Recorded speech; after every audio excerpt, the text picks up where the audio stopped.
हिंदू हृदय सम्राट शिवसेना प्रमुख आदरणीय बाळासाहेब ठाकरे, महाराष्ट्र राज्याचे माजी मुख्यमंत्री आणि पक्षप्रमुख आदरणीय उद्धवसाहेब ठाकरे, युवासेना प्रमुख आदरणीय आदित्यसाहेब ठाकरे,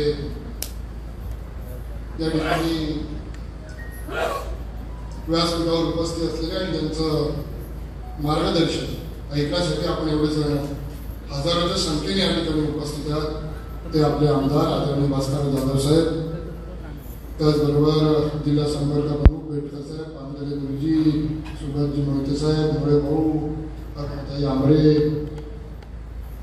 सर्व प्रकाशजी मोरे साहेब, आमचे दत्तांना वणकर, सचिनजी नाईक, व्यासपीठावर उपस्थित असलेले सर्व पक्षाचे पदाधिकारी, सर्व प्रमुख व्यक्ती आणि हजारोच्या संख्येने उपस्थित असलेल्या बांधवांनो, भगिनींनो आणि पत्रकार मित्रांनो, आज या ठिकाणी वेणेश्वर गटाचा हा शिवसेना उद्धव बाळासाहेब ठाकरे पक्षाचा मेळावा पार पडतोय. माझ्या आधी अनेक भाषणे झाली आणि म्हणून मी आपला फार वेळ काही घेऊ इच्छित नाही, परंतु 27 जुलैला याच सभागृहामध्ये जो पक्षप्रवेश आपल्या माजी जिल्हा परिषद सदस्या नेत्रताई ठाकूर यांचा पक्षप्रवेश पार पडला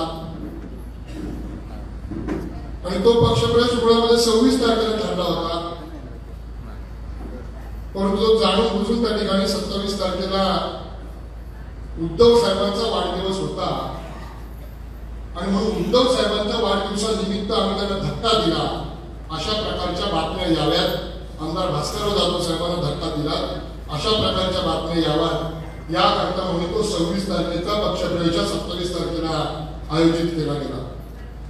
अरे परंतु ज्या उद्धव साहेबांचे 40-40 आमदार सोडून गेले, इतके खासदार सोडून गेले, ज्या आमदार भास्करराव जाधव साहेबांनी अनेक संकट आजपर्यंत झेलली, त्या उद्धव साहेबांनी आणि त्या आमदार भास्करराव जाधव साहेबांनी काय धक्का लावू शकता, ही तुमची काय भिषत आहे की तुम्ही त्यांना धक्का लावाल, आणि म्हणून कोणत्याही प्रकारचा धक्का हा आमदार भास्करराव जाधव साहेबांना लागलेला नाही. आणि त्याचं उत्तर आज या ठिकाणी झालेली ही गर्दी आहे की अशा प्रकारच्या पक्षप्रवेशांनी आमदार भास्करराव जाधव साहेबांना धक्का लावणं हे काही शक्य नाही, हे काही सोपं नाही, कारण भल्याना आमदार भास्करराव जाधव साहेबांनी धक्का दिलेला आहे. भल्याना आमदार भास्करराव जाधव साहेबांनी धक्का दिलेला आहे. आणि म्हणून जर आपण रत्नागिरी जिल्ह्याचा इतिहास काढून बघाल, राजकारणाचा जर इतिहास काढून बघाल, तर सातत्याने गेली 40-42 वर्ष या ठिकाणी जर का कोणी राजकारणामध्ये सातत्याने जर निवडून आले असतील तर ते फक्त आणि फक्त आपले आमदार भास्करराव जाधव साहेब, फक्त आणि फक्त आमदार भास्करराव जाधव साहेब. एक वेळा त्यांच्या वाटेला अपयश आलं, एक वेळा त्यांच्या वाटेला अपयश आलं, परंतु पुन्हा एकदा सांगतो की रत्नागिरी जिल्ह्याचा इतिहास काढून बघा, ज्याच्या म्हणून त्या ठिकाणी पत्रामध्ये अपयश आलं, विशेष करून आमदारांमध्ये, तर आपण चिपळूणचे आमदार बघा, आपण दापोलीचे आमदार बघा, आपण खेडचे आमदार बघा. दापोलीमध्ये त्या ठिकाणी सूर्यकांत दळवी साहेब एकदा पडले, पुन्हा त्या ठिकाणी निवडून येऊ शकले नाहीत. संजयराव कदम पडले, पुन्हा निवडून येऊ शकले नाहीत. रामदासभाई कदम पडले, पुन्हा त्या ठिकाणी लोकांच्यातून निवडून येऊ शकले नाहीत. चिपळूणमध्ये गेलं आमदार सदानंद चव्हाण साहेब पडले, पुन्हा निवडून येऊ शकले नाहीत. रमेशभाई कदम पडले, पुन्हा निवडून येऊ शकले नाहीत. सुभाषजी पले साहेब पडले, पुन्हा निवडून येऊ शकले नाहीत. गणपतराव कदम दादापूरमध्ये पडले, पुन्हा निवडून येऊ शकले नाहीत. फक्त आणि फक्त आले फक्त आणि फक्त आमदार भास्करराव जाधव साहेबांना इतकी घटना ही जनतेशी त्यांनी जोडलेली आहे. हा भावना विधानसभा मतदारसंघ हा काय पूर्वीपासून त्यांचा मतदारसंघ नाही, हा पूर्वीपासून त्यांचा मतदारसंघ नसताना देखील इथं त्या ठिकाणी ते 2007 साली आले. इथं आल्यानंतर प्रत्येक त्या ठिकाणी घरोघर जाऊन जुनी जाणती लोक त्यावेळेस की पक्षाची कोण आहे त्या सर्वांना त्या ठिकाणी जाऊन भेटले, त्या सर्वांना जाऊन त्या ठिकाणी भेटले, सर्वांना साथ घातली, जवळ केलं आणि बघता बघता बघता एक माणूस त्या ठिकाणी त्यांनी जोडला, एक माणूस त्या ठिकाणी जोडला. आपण सर्वांनी त्याला 2009 साली निवडून दिला. आदरणीय पवार साहेबांनी त्याला मंत्री केला. मंत्री केल्यानंतर कोणालाही दमदाटी त्यांनी केलेली नाही, कोणाचीही अडवणूक केलेली नाही, कोणाची पायवाट रोखून धरली नाही, कोणाची विहीर अडवून धरली नाही, तो कोणाच्या बागेचं पाणी अडवून धरलं नाही, तर प्रत्येकाचा त्या ठिकाणी प्रत्येकाचं विकास काम करून, प्रत्येकाला आपुलकीने त्या ठिकाणी जवळ करून प्रत्येकाची विकास कामं केली आणि त्याचा उल्लेख आदरणीय पांडुरंग शेठ कापले यांनी केला. अतिशय भावुक त्या ठिकाणी या ठिकाणी आपण झालेलं बघितलं. त्यांनी उल्लेख केला, त्यांनी स्वतःपुरती उल्लेख केला. अशा असंख्य लोकांना त्या ठिकाणी त्यांनी मदत ही स्वतः आमदार भास्कर जाधव साहेबांनी केली. आणि म्हणून बघता बघता बघता हा नवीन असलेला बहादर विधानसभा मतदारसंघ हा आमदार भास्कर जाधव साहेबांच्या पाठीशी त्या ठिकाणी उभा राहिला. आज आपण सर्वजण त्यांच्या पाठीशी उभे आहात. 27 तारखेला नेत्रा ठाकूर आपला पक्ष सोडून गेल्या. होय, सर्वांनी आमच्याकडे तक्रार केली, साहेब आपण त्यांना भरपूर दिलात. बांधवांनो भगिनीनो, अशा वेळेस जेव्हा आपलं नेतृत्व हे राज्याचं नेतृत्व बनतं, तेव्हा अशा प्रकारच्या छोट्या छोट्या सहकार्यांवरती विश्वास हा नेतृत्वाला ठेवावाच लागतो. हा ठेवावाच लागतो आणि त्यातूनच आपण त्यांच्यावरती विश्वास ठेवला होता. आणि म्हणून त्यावेळेस त्या गेल्या आपण त्या ठिकाणी गेलो, आम्ही जबाबदारी घेतली. तालुका प्रमुख सचिन शेठ असतील, मुळे भाऊ असतील, आमचे सचिन जाधव असतील, रघु आंबेकर असतील, शैलू साळवी असतील, मी सगळ्यांची नावं घेत नाही. अनेक लोकांनी त्या ठिकाणी आमचे पिंपरचे निखिल मोरेवर ही सर्व मंडळी असतील, आमचे लतीफभाई लालू वगैरे असतील, या सर्व मंडळींनी आम्ही बाहेर पडलो आणि लोकांपर्यंत गेलो. सचिन शेठ तुम्ही म्हटलात की या ऐकाने विचार करा, ही संकल्पना माझी नव्हती, ती माझी नव्हती. ज्या वेळेस हा मेळावा घेण्यापूर्वी, ज्या वेळेस पक्षप्रवेश झाल्यावरती साहेबांनी एक भावनिक असं पत्र, ते का फक्त भावनिक पत्र तुम्हाला भावनिक करण्यापुरती नव्हतं, तर त्या मनातल्या वेदना होत्या, त्यांचं मन त्यांनी काढून आपल्या समोर त्या ठिकाणी ठेवलं होतं. त्यांनी एक भावनिक पत्र आपल्या समोर पाठवलं, व्हॉट्सअपवरती पाठवलं. कधी पाठवलं? रात्री 10 वाजता पाठवलं. ते रात्री 10 वाजता आपण जे पत्र वाचलात, दुसऱ्या दिवशी आम्ही बाबर रेस्ट हाऊसच्या ठिकाणी लोकांना भेटण्यासाठी म्हणून आलो.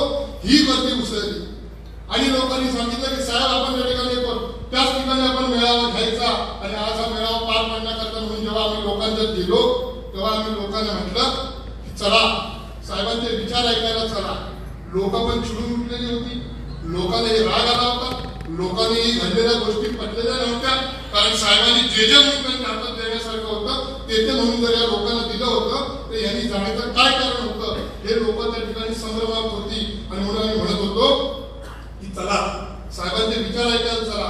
त्यावेळेस लोक आम्हाला म्हणत होती साहेब मी इतक्या गाड्या आणतो, मी तितक्या गाड्या आणतो, इतकी गर्दी करू, आपण आपली ताकद दाखवू. त्यावेळेस मी लोकांना सांगत होतो की आपले आमदार भास्कर जाधव साहेब हे गर्दीच्या पलीकडे गेलेला आपला नेता आहे. हा गर्दीच्या पलीकडे गेलेला आपला नेता आहे. त्यांना गर्दी कोणाला दाखवण्यासाठी करण्याची गरज नाहीये. ज्या ज्या वेळेस म्हणून आमदार भास्कर जाधव साहेबांवरती कोण घाव घालण्याचा प्रयत्न करतो, कोण घात करण्याचा प्रयत्न करतो, त्या वेळेस म्हणून जनता आपोआप त्यांच्या पाठीशी त्या ठिकाणी उभी राहते. दाखवण्याची गर्दी करण्याची काही गरज नाहीये. कारण ह्यावेळेस फक्त घात नाही झालाय, तर ह्यावेळेस विश्वासघात झाला. यावेळेस विश्वासघात झालेला आहे. आणि म्हणून कोणालाही आपण ओढून काढून घेण्याची गरज नाही. लोक स्वतःहून त्या ठिकाणी जमतील. आणि म्हणून साहेबांनी एक स्लोगन दिलं होतं ते आपण लोकांपर्यंत पोहोचवलं. आज तुमच्यापेक्षा जास्त मी आतुर आहे. एरवी आमची दोघांची त्या ठिकाणी चर्चा होते, एखाद्या कार्यक्रमाला जाण्यापूर्वी. ह्यावेळेस झालेली नाहीये, कारण मी वेगळा फिरत होतो, ते त्यांच्या कार्यक्रमात व्यस्त होते. या ऐकाने विचार करा असं साहेबांनी का नाव दिलं असेल हा मी देखील त्या ठिकाणी ऐकतो. आणि म्हणून मला देखील आपल्याप्रमाणेच या ठिकाणी मी साहेबांचे विचार ऐकण्यासाठी फार आतुर झालेलो आहे. साहेबांनी एक पत्र लिहिलं, त्याच्यामध्ये लिहिलं होतं की जे म्हणून गेले ते स्वार्थासाठी गेले, स्वार्थासाठी म्हणून गेले. ते पत्रामध्ये उल्लेख होता. बांधवांनो भगिनींनो, आपण पूर्वी 2012 साली या जिल्हा परिषद या तालुक्यामध्ये 5 जिल्हा परिषद गट होते. नंतर 4 जिल्हा परिषद गट झाले. आज पुन्हा 5 जिल्हा परिषद गट झाले. बांधवांनो भगिनींनो, गट रचना बदलली. परंतु या ठिकाणी आमचे अतुल, मागाशी त्यांचं नाव घ्यायचं राहिलं, अतुल लांजेकरांचं, तेही त्या ठिकाणी गावोगाव जाऊन आमच्यासाठी फिरले, पक्षासाठी म्हणून फिरले. विचारा, या ठिकाणी अतुल लांजेकरचे झोंबडी गाव असेल, कौंडर काळसूर असेल, त्या ठिकाणी मडाळ असेल, त्या ठिकाणी सुरळ असेल. आम्ही सांगत होतो की ही लोक जी गेली आहेत ती स्वार्थासाठी गेली आहेत. स्वार्थ स्वार्थ स्वार्थ म्हणजे इतका की अजून निवडणुका लागलेल्या नाहीयेत. परंतु ही 4 गावं ज्यांची मी आता नावं घेतली, ती 4 गावं ही आज त्या गटामध्ये, वेणेश्वर गटामध्ये राहिलेली नाहीयेत. आणि त्याच्यामुळे तुमची गरज त्यांना राहिलेली नाही.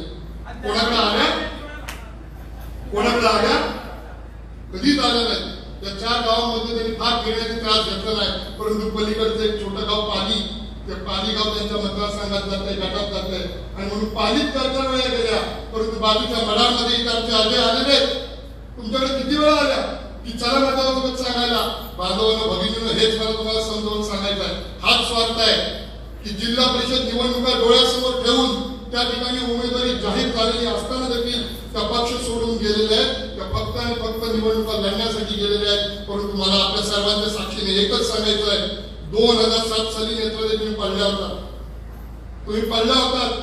अनेक तुमच्या सोबतचे जे कोणी इथं आता 2007 साली सगळ्यात पडले होते, ज्यांना ज्यांना म्हणून तिथं 2007 साली पराभव पत्करायला लागला, त्याच लोकांना त्याच गटातनं त्याच तालुक्यातनं उभा करून आमदार भास्करराव जाधव साहेबांनी त्या ठिकाणी निवडून आलेले आहेत. उमरे गुरुजी त्या ठिकाणी पडव्या गटामध्ये पडले होते, नेत्रदेव ठाकूर त्या ठिकाणी ह्या गटामधनं पडल्या होत्या, त्याच पुण्यामध्ये पासले त्या ठिकाणी पडल्या होत्या, आणखी ग्वाल्हेर मध्ये पण नाव घेऊ इच्छित नाही परंतु तेही पडले होते.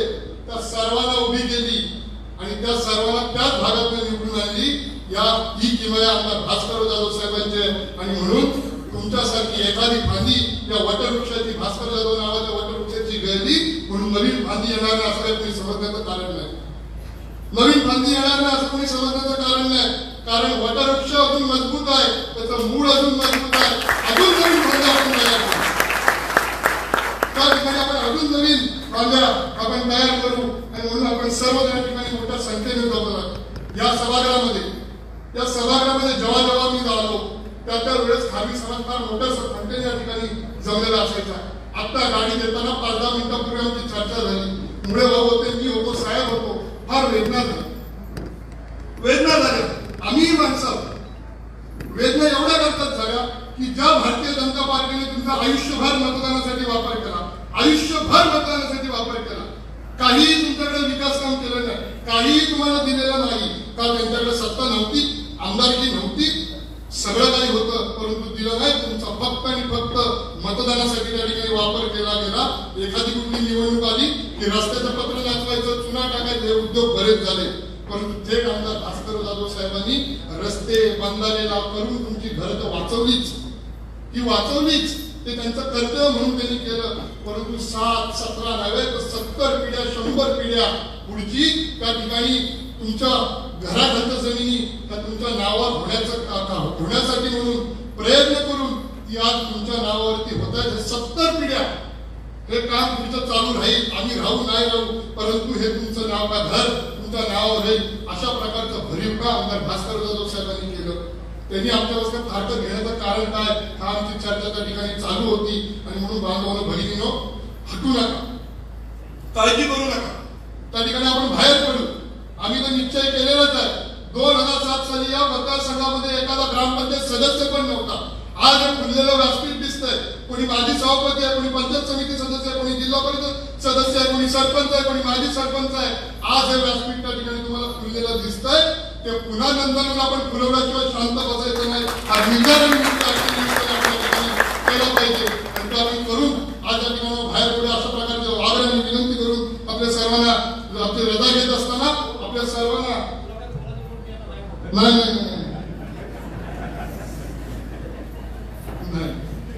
आणि त्यामुळे अशा प्रकारे पक्ष बांधवांना बहिणी अडचणीत असताना आम्ही पण पडून जाऊ शकलो असतो. 1939 मध्ये अवघ्या भास्करराव जाधव साहेब जेव्हा येतात तेव्हा एका त्या आमदाराचं महत्व त्यांना किती वाटत असेल हा विचार तुम्ही केला.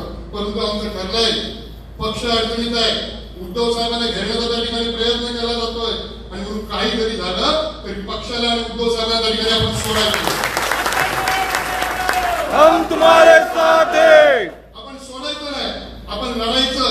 काय होईल होऊन वाटेला संघर्ष येईल. तो या व्यक्तीने आयुष्यभर केला, आयुष्यभर माझ्या वडिलांनी संघर्ष केलेला आहे आणि त्यामुळे आणखी काही वर्ष संघर्ष करायला लागला तरी चालेल. परंतु अजून 4 वर्ष आमदारकीची शिल्लक आहे.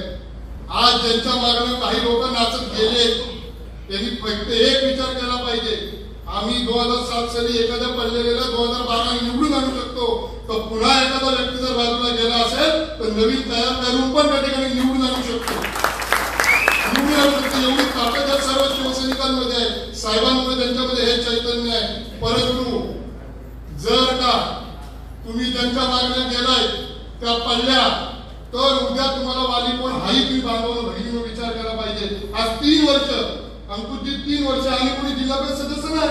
प्रवीण शेट्टी पत्र द्यावं, नेत्रा ठाकूरांनी पत्र द्यावं, विक्रांत जाधवांनी पत्र द्यावं, महेश लाटेकरांनी पत्र द्यावं आणि आमदार भास्कर जाधव साहेबांनी आमची कामं मंजूर करावी. जेवण वाटतो जो माणूस तो काय म्हणतो, घेरे 2 घास जास्तचे घे, 2 वडे अधिक घे, काय जास्तच खा तू. त्याला काय बोलायला, त्याला फक्त वाढायचं असतं. जेवण बनवणं महाग असतो, त्याच्या हातामुळे चव असते. तसं यांनी फक्त वाढण्याचं काम केलं, जेवण सगळं बनवूया आमदार भास्कर जाधव साहेब. त्यांनी केलेली विकास कामं हे फक्त पत्र घेऊन तुम्ही पुढे जात होतात. तुम्ही काहीच करत नाही असं आम्ही अजिबात म्हणणार नाही. परंतु जर का कोणी त्या ठिकाणी चुकीच्या पद्धतीने प्रचार करण्याचा प्रयत्न करत असेल तर त्यांना जसं तसं उत्तर देण्याचं आपलं काम आहे. एवढं सर्वांनी आपण आजच्या निमित्ताने निश्चय करूया. पुन्हा या ठिकाणी या जिल्हा परिषद गटातनं शिवसेनेचा भरवा पुन्हा एकदा फडकवूया आणि निर्धाराने निश्चय करूया आणि आपल्या सर्वांना होऊ घातलेल्या नारळी पौर्णिमेच्या आणि रक्षाबंधनाच्या मनापासून सदिच्छा आणि शुभेच्छा व्यक्त करून आपल्या सर्वांनी रजा घेतो. जय हिंद, जय महाराष्ट्र. धन्यवाद.